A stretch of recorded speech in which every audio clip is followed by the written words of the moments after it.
Hey guys, it's Brent here.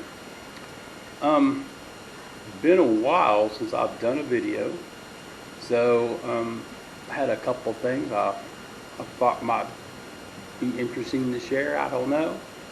Um, Actually, one of my YouTube buddies has really pushed me back, and you need to go back and do videos. So we shall see, and how this goes.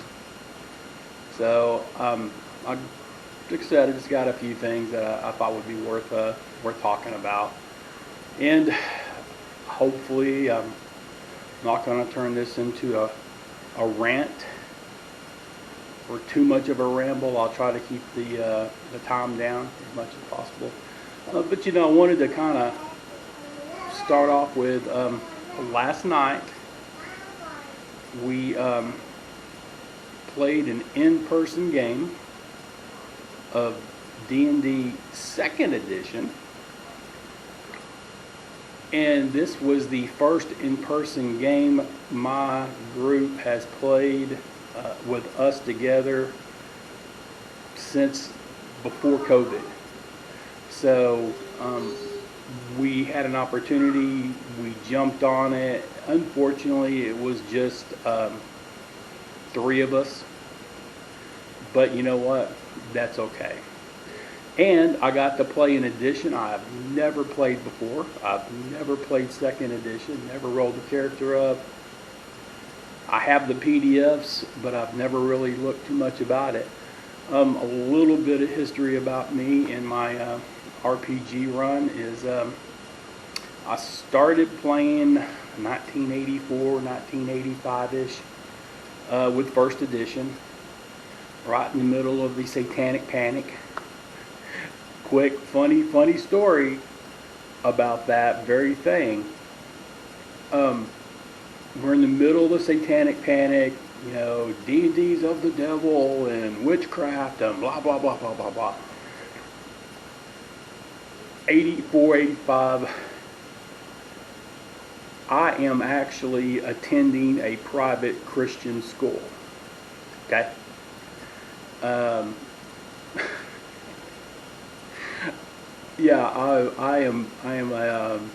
attending a private Christian school. I graduated from a Christian school.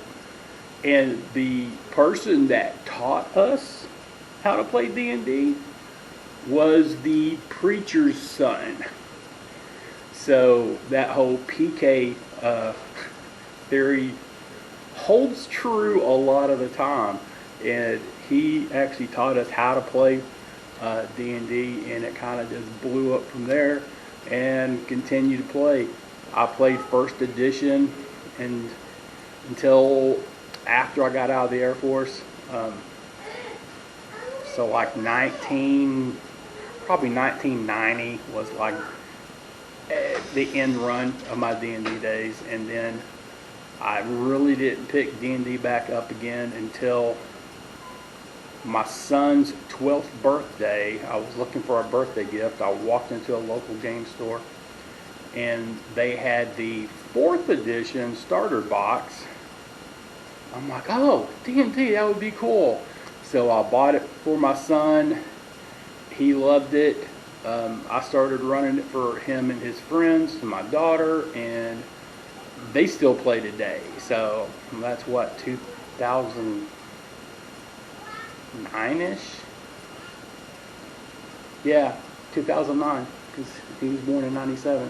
So yeah, 2009, they started playing 4th edition. I went from like 1990 to 2009 without playing D&D, and then I picked up 4th edition and continued on to this edition. And I don't want to get into a debate over which edition was better and which one sucked and everything else. I think every edition has their own merits, and every edition has their own flaws. It's kind of the best edition is the one that you play, is the one that you enjoy. That's my personal opinion. And the guy that I played with last night, David, was one of them. He was actually like our original long-term DM from back in high school. So we played first edition. We didn't play, and I missed out on the white box, the red box, the Holmes edition. I missed out on all that great material and went straight to this one, Advanced D&D. And that's what we played until I stopped in 1990. So when my friend Don, which we knew each other back in grade school and middle school, and then we disconnected when I went to the private school and graduated, but we reconnected on Facebook, which I'm very happy. We reconnected and started playing D&D again. He only played second edition, is where he stopped at, and he was still playing second edition. So, and then I've also reconnected with the PK, Richard. And he actually stopped at second edition, and I asked him the other night, why did you stop there? And he's like, well, I got tired of buying books. Which David pointed out last night, which is hilarious because I believe second edition has the most collection of books of any edition. So I could see where he would have a small fortune in second edition books. So yeah, I have the first edition core set, I have the fourth edition core set, and of course the fifth edition core set. Fifth edition, I have a lot of the books, and I just got to tell you, I'm really tired of fifth edition. It's really, really beating me down. And again, if you like it, hey, that is the edition for you. So I personally, I think I'm just burnt out on it. I don't like how quickly you level up. I don't like how quickly you gain this and that. I don't like the fact that it's almost next to impossible to kill the character. I mean, part of the fun when I was a teenager and playing was, you may not make it out of that room. You may not make it out of your first dungeon. You start out with 6 hit points. Yeah, you may not get very far. And so that's just. And right now I'm taking a break from fifth edition. I'll go back to it because I have all the books and modules and everything else and a ton of materials. So I will definitely go back to it. I'm just taking a break from it right now. So I'm trying to convince my buddy David to run a first edition module. Hopefully he'll do that because Don's ran the second edition. I'm trying to find someone who will run a third edition game because I would like to play it at least once. I've never played it. I heard it's very crunchy, but honestly I don't know. So I got a friend of mine, Percy, but he lives like 5 hours away and he's super duper duper busy. And he would probably, if I begged and pleaded and everything else, he'd probably do it for me. But I don't want to put that pressure on him. If he can, or when he can, he will. And that's what bro does. So we're all right there. Yeah, we got to play in person last night. My experience with second edition was different. So I had to go back to THACO and trying to get used there. The adventure we were running, it was built for at least 4 characters. So David and we did old school stuff. David and I were both running 2 characters each, and the DM had his special cleric NPC to help back us up and help with stuff. And I tell you, we got into a orc's nest per se, and we got, man, if it wasn't for the healing spells and the herbalism and stuff, all 4 of our characters went down to 0 at least 2 times each. So it was but you know what, I enjoyed it. I truly did. It was a blast. So we're going to try to keep the second edition game as an in-person game and see if we can't get it scheduled put it on a rotation to see if we can get some more play time in, because it was a lot of fun. And yeah, if I can get David Hint to run a first edition, find somebody to run a third edition, I'll run a fourth edition. I really did enjoy that edition, so I'll run a fourth edition. And we've all played fifth, so it's really nothing too new there. But my buddy Don and quite a few other people have never played fourth edition, so they're kind of curious there too. So that'll work out. So that's on that edition D&D home front. One thing I want to talk to you about is OSRs seem to be extremely popular. And I'll tell you, one thing that I found that helped alleviate that 5th edition blues that I have is an OSR called Basic Fantasy. I'm not going to do a look at the book or a flip through and go into too much detail about it. There's a ton of videos. Rob's Game Group. My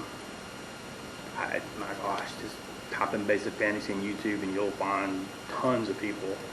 And one thing you'll find in common is they all like it. It's a really good system. It has a lot of BX feel with a little third fling into it, if that makes sense. It has like ascending armor class instead of, there's no THAC0, so it kind of helps out with trying to get that. This is deadly. We have a guy who plays with us, and his first character, he got killed in like room 3. He rolled up another character, and that character got killed in room 5. And then my buddy Don, who was playing a mage, he cast his floating disc, and we floated him out, or they floated him out and took him back to the temple to get resurrected. And ever since then, this dude goes down to 0 almost every session. So we have changed his character's name to Kenny. If you get that reference from South Park. So yeah, it's Kenny the cleric. It's even funnier because he's a cleric and he keeps dying. So usually it's Don floating him out on his disc to get back to the temple. Last time Don wasn't able to go, so David had a bag of holding. So he threw Kenny into the bag of holding until we could get him back to the temple. So. But yes, Basic Fantasy. Basic Fantasy, another great thing about Basic Fantasy is this. There's a ton of material, and I'll go ahead and show you on the back, says do not buy this book. Why? Because you can go to the Basic Fantasy website, to their download page, and you can literally download every book for free. They give it to you. It is free. From the core book, all the adventures and everything else, monster manual, field guides, everything is completely 100% free for download for PDF. If you want to buy it, I know Amazon on Lulu, you can get it. I think it's gone up in price since I bought this one. This paperback book is like $5. Or when I bought it, it was like $5. I think it may be $5.95 now. And that's the most expensive book. All the adventures, I think, were $4 and less.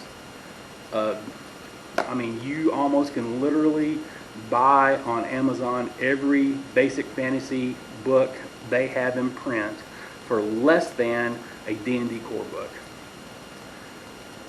One. So to me, that is value. And Chris Gonnerman, if you ever get to see this, thank you for Basic Fantasy. It's a great system. Love playing it. It's super simple and it's fun. It's deadly, but it's fun. They have the paperback. If you want to get real fancy, you can get the hardback. A little bit more expensive, but you know, got to add it to the collection. But yeah, Basic Fantasy. And my buddy Rob over at Rob's Game Group has brought out White Box. I've owned White Box for a while. I have not ran an adventure in White Box. He did a complete series. To go to Rob's game group and look at his series he did, because he created all the characters. He created a fighter, a cleric, a wizard, and a thief. And then he did a short little bitty intro how to play. And is this deadly? Oh my goodness. The thief, they get to the stairs, they have at the dungeon, they get to the stairs. They're not even anywhere into the complex yet. The thief checks for traps, didn't find any. Next step, he hit a tripwire and fell to his death.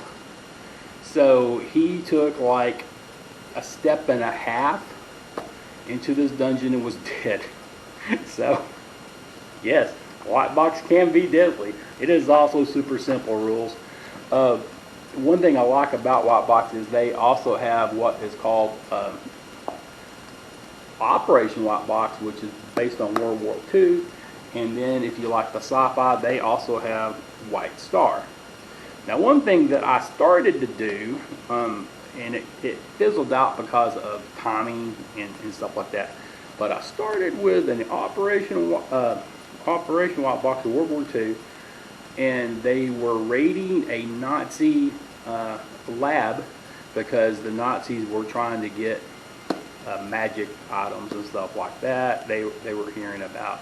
So as they raided this lab, a portal opens up. Some Nazis go through. My team goes through, and then all of a sudden they appear in White Box Land. So that ended the first session. So I've got, a set of World War II soldiers set now in White Box. Their mission continues. They still have to stop the Nazis. And one thing that I was going to also do was another portal that would take them to White Star Sci-Fi Land.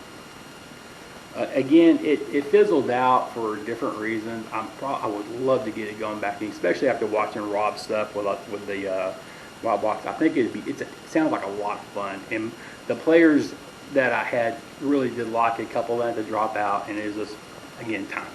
So I may have to revisit that again. But yeah, go check out Rob's game group, phenomenal channel, and check that out. Other thing, Twilight 2000, Free League Publishing does an awesome job on everything they do. Alien, Tales from the Loop, and all those other ones. They have Vasson and Morkborg and all those things. Great company. They do an outstanding job on all their books and stuff. Twilight 2000 PDF has been released. The box set, I think everybody's still having trouble with the ships being like stuck in harbor and supplies and everything else. And so the box set, I think, was supposed to, the new date to be shipped out will be October. Cannot wait to get Twilight 2000. I played it back in the 80s and loved it. My friend David, our DM, he actually ported over my Twilight 2000 guy, stepped through a portal, and ended up in D&D land. So I had a American Cold War soldier, or World War III soldier at that time, in my D&D land, carrying an M16. So that was, again, quite interesting. But Twilight 2000, cannot wait for the newest edition to come out. I've looked through the PDF a little bit. Man, cannot wait to get it. So anyway, I know that was a huge ramble. Oh yeah, and my buddy Don, my birthday's in April. So I mean, he bought me a birthday gift, a little D&D mini that you can get from Walmart. He bought me a birthday gift from April, and he said, next time I see you, I'll give it to you. So it's September now. So took a little while, but thank you, Don. I love it. And you guys stay safe, and I will try to produce more videos. But until next time, game on.